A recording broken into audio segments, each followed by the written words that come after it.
My top closing techniques for acquisitions. Guys, it's Rick in here with Flip with Rick. And today we are going to discuss my techniques, the ones that are most effective in yielding the absolute best deals in real estate wholesaling. And today I'm going to share with you my most patented, not the really secret, but the most effective techniques I use to take down the most profitable wholesaling deals in the acquisition phase. So remember, the acquisition phase is nothing more than just buying someone's home.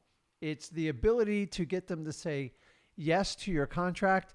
And I'm going to just run through it A to Z and show you how to be most effective. So before we get started, I need you to do me a favor. I need you to go ahead and smash that like button, hit that subscribe button to continue to receive the absolute best free information available on wholesaling today. So acquisitions, remember, it's nothing more than the art of getting someone to say yes to buying their property. So acquisitions, purchasing, buying. I'm not sure how we came up with that fancy terminology, but I guess it fits it well. So in order to get to acquisitions, we have to create a list. So if you guys haven't created a list, this is where you need to get a bunch of people put on your sheets of paper, also called a prospect. It could be as little as 100 people. It could be as many as 20,000 people, whatever it is. That is your lead list, also known as your prospect list. Now, these are people that ideally should have some sort of motivation, need to sell their house. Remember, we want to focus on people that need to sell their house, not want to sell their house.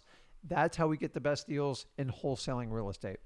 Once we have that lead, we have to go through a process on qualifying those leads. And this is where the real true art happens in acquisitions. So, Rick, how do I move a lead from a lead to a qualifying lead? It's real simple. We are going to walk through 4 basic questions you're going to enter into with your seller in order to qualify them. And here's the key is, they're really easy to memorize, so I'm not going to give you a complicated script. The key here is to have a conversation with them. If you have a conversation, you'll be able to connect with them, and it will increase your odds of converting your acquisition to an actual contract. So without further ado, let's jump into number 1. The first thing you want to figure out is, what is their motivation? It's the most important thing when dealing with a seller when you're trying to wholesale a real estate deal on the acquisition side. So number 1, motivation. Rick, how do I find their motivation without actually asking their motivation? That's right. You don't actually say, Mr. Seller, what's your motivation? What you're going to do is you're going to start off a conversation and let it lead naturally, because most sellers sooner or later will tell you what their true motivation in selling is. Now, sometimes it's strictly like they want to make a whole ton of money, and those are people we're typically going to discount right away. But for the most part, we're looking for people that either have a financial stressing situation where they need to sell the house. Maybe they've lost their job. Maybe they want to relocate. Maybe they have a sick family member and they don't want to go through the stress of putting it on the market. You need to find out what this is. The best way to do it is just have a natural conversation. It's the one thing we want to know as soon as possible. I try to get some of the information on the phone, like why you're looking to sell the house. But to me, this is the most critical piece when you're qualifying a lead. Do not come out and say, hey, what is your motivation? We are going to walk through a conversation. So that's number 1. The second one is you want to find out, what is the condition of the house? Ideally, your seller will already give you that information before you physically go on an appointment if you're not doing this business virtually. Now, when you get to the house, I also call it the house motivation because obviously the owner has some sort of motivation. Now I go to the house. If the house is in poor condition, meaning it's run down, it's outdated, it's got a hole in the roof, it needs painting severely, things aren't working, it doesn't look good. If the condition's poor and the owner is motivated and needs to sell a house, your odds of getting a deal will go drastically up. At that point, if those 2 conditions qualify, it is your job, it is your obligation.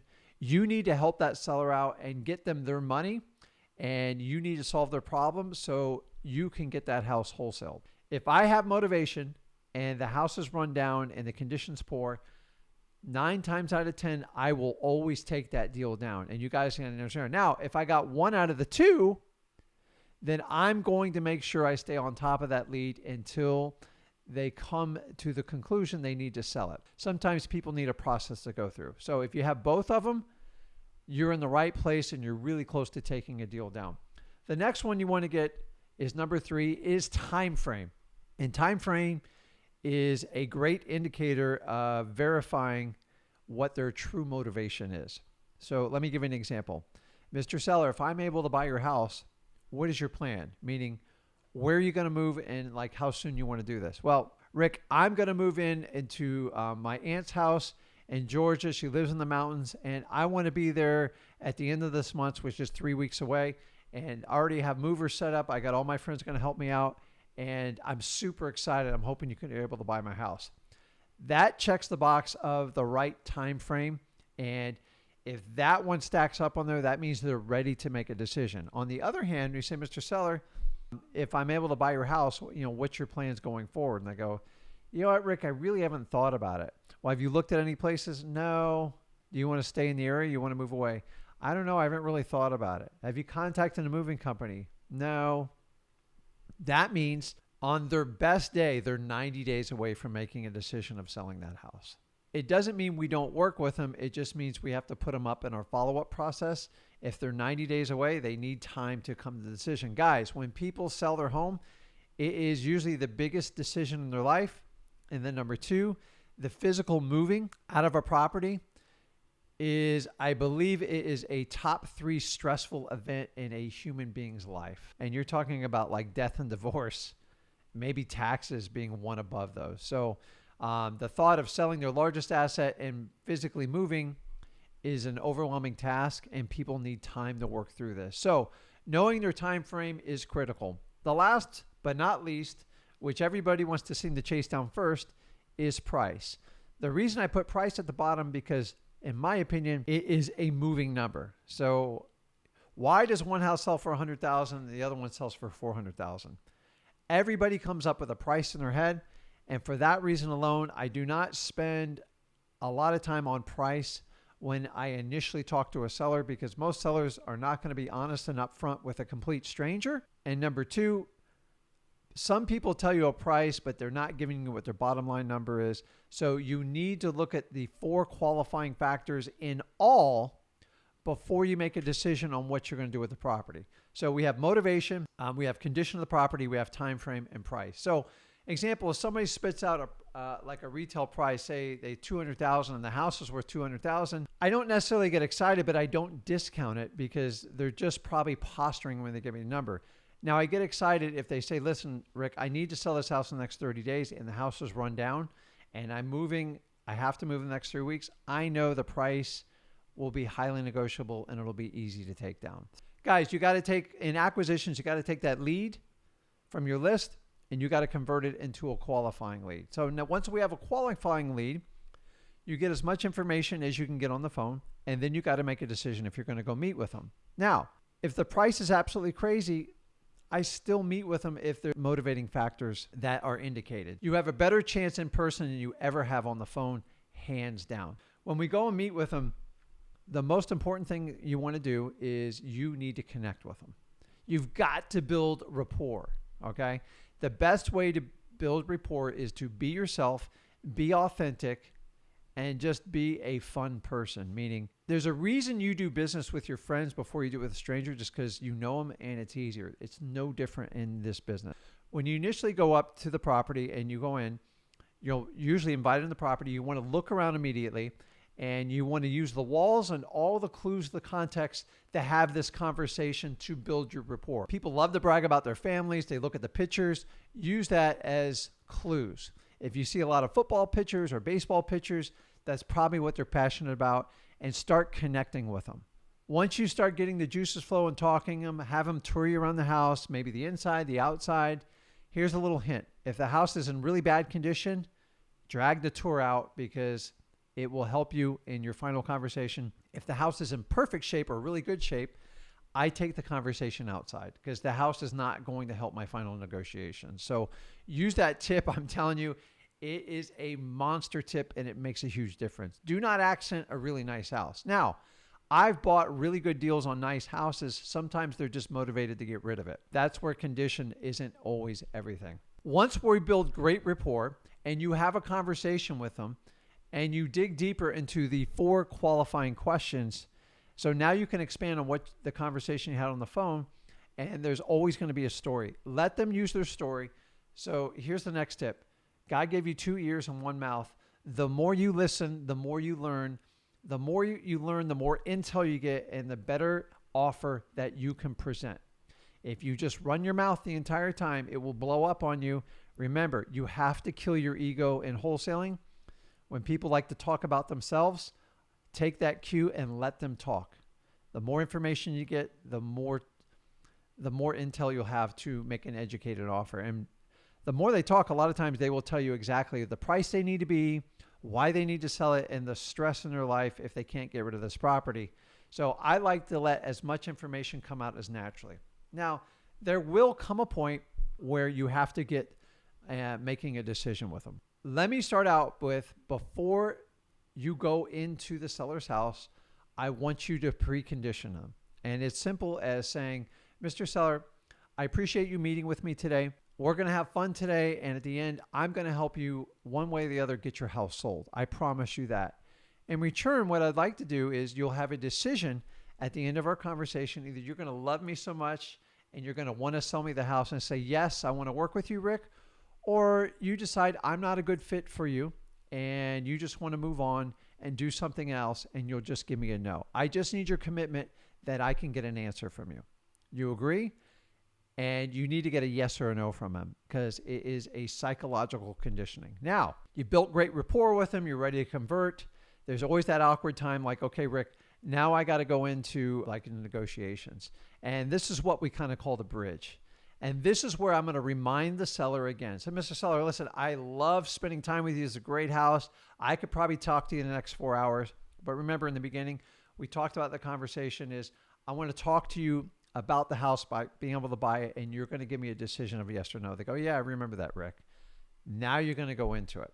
And it simply is going, remember, you've got to get that price. You should already know what your max price is. Your end buyers are going to target that house between 80 and 85% of the actual retail value, called the ARV, less the repairs on it. If that house sells for $100,000, you just got to get it below that number. It's really that simple. Do not complicate this.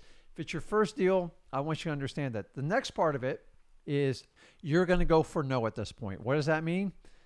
It means if you planned on offering them $100,000, I need to get a rejection. Well, Rick, I don't know. I want to get a yes. That's the problem, guys. Here's the secret little technique is you want to get a no on your first offer. The reason is you want to find out what the bottom line number is so you can get that deal at the best possible price so you can easily move it to your cash customers. It's going to be awkward. It's going to be uncomfortable, but I promise you'll thank me later. Because there's nothing worse than getting an instant yes and then getting 30 no's afterwards because your cash buyers say you paid too much for it. Whatever you were going to offer initially in your head, I want you to remove 30 to 35%. So I was going to offer this person $100,000. I got a buyer for $110,000. So instead of doing that, so Mr. Seller, what if I could offer you $70,000 in cash? Is that something you can work with, or like, do we just not have a deal? And I just kind of shut my mouth. I always make that unpleasant awkwardness and I put it on myself. Yes, I am being natural because it is awkward. So instead of offering 100, I'm going to offer 70. And guess what? They're going to like, here's what a lot of them come back. Rick, I can't take 70. That's way too low. I can't go below 85,000. I tell you what, Mr. Seller, you're at 85. The most I'm allowed to do, and my partner's probably going to kill me, is I could do 80,000, but that's it. Like that's all the money I got left. And he goes, you know what? I think I can make that work. You just made $20,000 extra and you'll be able to easily sell that to any cash buyer. And I'm telling you guys, whatever number you got in your head, discount it by 30%. You want to get that initial no. Don't offer $1 because you'll get kicked out of there. And I'm telling you, if you just go for no, you will be amazed at how many people will give you their bottom line number and move forward with them. Worst case scenario, if they say, Rick, that's an insulting number. I go, no, listen, don't shoot the messenger. I was just shooting that. My partner came up with that. I kind of gave you a number. Give me a number back. And then you can at least do the volleying back and forth. Here's a little tip. If they don't give you a number, and a lot of people do this, say you offered them $70,000 and they go, I can't do that. Well, Mr. Seller, if I offered you $70,000, tell me what an acceptable number is for you to sell your house. Well, Rick, I really don't know. Mr. Seller, I know you don't know. But if you did know, what would that number be? And just keep volleying it. If you volley any type of negotiations, eventually the person will give you a number. If you can volley it at least twice, you'll always get a number. I've done tens of thousands of negotiations. It always goes the same way. When we're on our appointment, it's so imperative that you're early. Drive around the block, see if they're cleaning up the property, see what the activity level is, see if there's any other investors there before you. Hang out when you're done afterwards, see if anybody comes behind you so you can see if the seller's story is adding up to what to tell you. Remember at the end, if they leave you in the friend zone, meaning they didn't give you an answer, maybe, I don't know, I got to think about it, I got to talk to my lawyer, my mother, my sister, my brother, go back to your preconditioning statement. Mr. Seller, remember we said we were going to make a decision, yes or no? And we agreed to that. They will usually want to follow through on their word. And I promise you, you can get out of that friend zone. And it'll make a tremendous difference. There's nothing worse when somebody gives you no answer and you don't know which way to go. Now, when you leave the appointment and you're confident you've done everything, it's important that you understand if you don't get a decision within 48 hours outside of a probate, your odds go down drastically. So set your follow-up accordingly based on their time frame. Number two, when you guys are sitting down doing negotiations, any type of paperwork you have, leave it in the car. The reason you do that, the paperwork acts as a distractant, meaning you make people nervous when you have a lot of paperwork because they assume you're going to hit them with a bunch of legal stuff. You're not going to do that. You're going to have a conversation with them, build massive rapport, which will help your conversion rates massively. And when it's time to do the paperwork, ask for their permission to go out to the car and get your briefcase or whatever. Don't say contract. Don't use trigger words that freak people out. You know, the words that like, I need your signature. I need your consent. We're going to use words like autograph. I need your okay. Guys, it's really that simple. I just loaded you up with so many secret acquisition tips I use with my team that I learned myself. I taught my son Zach to do, and there's no reason you can't use the exact same techniques to massively increase your success of acquisitions of any wholesale deals that you do in your market. So you guys tell me in the comments below, do you use these top closing techniques to take down the best real estate wholesale deals in your market? Which ones are you using? Did you learn a new one? Guys, tell me. I want to hear all about it. And guys, if you got value from this video, do me a favor, hit that subscribe button, smash that like button to continue to receive the absolute best free up-to-date information from wholesalers that actually do this business full time. Guys, I appreciate your time and I'll see you in the next video. Thanks.